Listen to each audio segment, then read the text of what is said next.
What is anthropic harm? Well, in short, is the damage caused by humans.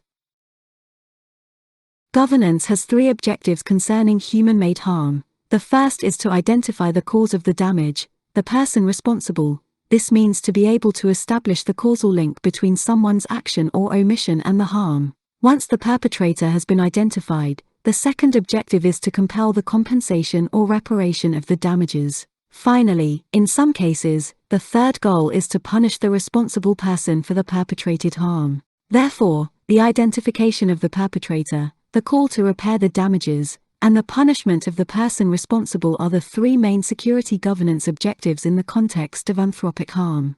Now, to understand how harm occurs, let's introduce the 5 types of individuals' actions or omissions that make them responsible for someone's harm. The first and most important is intention. When a person causes harm intentionally. An example is when someone who wants to hit you, wants to hurt you, and goes ahead and hits you, causing injuries. In this case, it's established that someone is responsible for your injuries, and therefore has to repair them, for example, pay the bills of medical assistance. But it can also include repairing the time you couldn't work because you were unable. And given the type of harm and the type of action, the perpetrator can even be punished with jail time for intentionally causing the injuries. These actions are also called malice. The second type is very alike and can be treated similarly. It's the case of actions with disdain, with contempt. It's when a person didn't necessarily want to do you harm but knew that this action or omission would cause damage and showed no concern. The best example used for these cases is terrorism. In reality, the terrorist doesn't want to cause the damage, he has other objective, but he knows perfectly well that his action will cause the damage and, therefore, he must be held accountable as if he had intended to. In this case, the perpetrator is also identified, summoned to repair, and punished.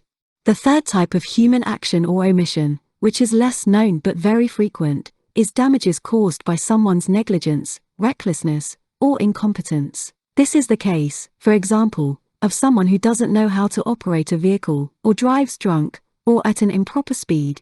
In any of these scenarios, the driver crashes into your car and causes damages. Therefore, again, we must find the causal connection between the damages and the driver's actions. Then, he is forced to repair the damages, and then he may be punished depending on the type of harm and the specific action. For example, the punishment provided by law for those who violate the speed limit will be different from that provided for drunk drivers. The penalty will also be different if any of these actions produce a simple damage to the car, versus if it injures the other car's driver, even worse if this results in someone's death. However, the concept is the same.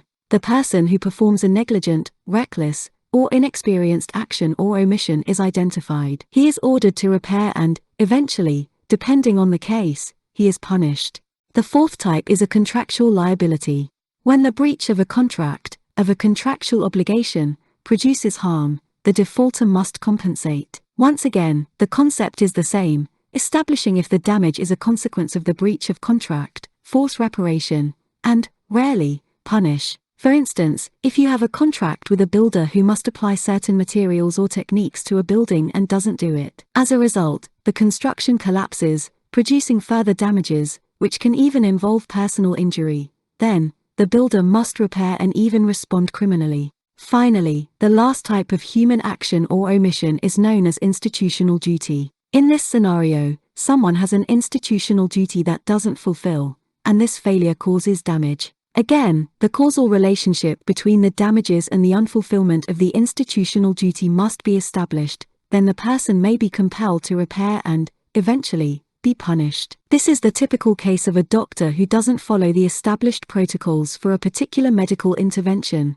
which causes harm. Then the causality between the breach of the protocol and the damages is determined. The doctor is ordered to compensate them and, depending on the damage, which can even be the patient's life, the physician may be punished with a disciplinary or criminal sanction. In summary, 5 types of actions or omissions lead to harm: intent, disdain, negligence, recklessness or incompetence, breach of contract, and unfulfillment of an institutional duty. While all are important, security governance is mainly concerned with the first 2, both intent and disdain, because they involve violence, because the individual wants to produce the harm or knows that he or she is going to produce it and doesn't care. So, in these two cases, society and the government act with as much reproach and force as possible. Many interesting indicators allow us to measure a country's security level as an approximation to the absence of anthropic harm. From all of them, let's look at the one produced by the Institute of Economics and Peace, which is based in Sydney, Australia and does so in collaboration with the Economist Intelligence Unit, the same organization that produces the Democracy Index. They estimate annually,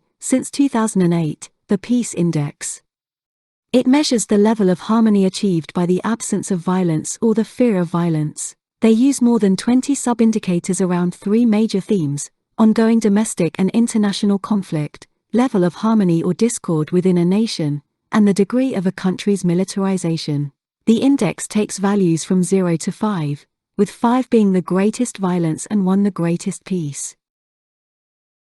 In the graph we see the intensity of the peace index of our selected countries. The sampled country with the most peace is New Zealand, with 1.3. In this case, the worst situation is Russia, which is still something surprising. The world average is 2.1, a little more than half of our countries are better off than that average, and the rest are worse off. Among the relevant information that this indicator brings are the cases of Venezuela and Colombia, which have high levels of non-peace. The situation of the United States is interesting since its level of non-peace is higher than the world average with a rating of 2.3. On the other hand, in addition to finding the countries that we perceive as peaceful, such as Switzerland, Canada, or Norway, we also find Czechia in an excellent position, Costa Rica, which also enjoys a recognized perception of peace, and Vietnam, once a symbol of war and death. The rest of the countries show a peace index according to the usual perception on the subject. At the regional level, the European Union leads as the most peaceful. On the other end, we find the Arab world, evidence of the degree of conflict that this region still lives. Notice that next is the Middle East and North Africa, which are practically the same countries of the Arab world, with about a difference of 6. That also corroborates an evident absence of peace in this part of the planet. Let's look at a particular harm, the most important of all, the damage to life, through the homicide rate per 100,000 inhabitants. The global average is around 7 homicides per 100,000 population. Historically, it appears relatively stable in the 3 decades of the series, fluctuating between 7 and 11 deaths per 100,000 inhabitants.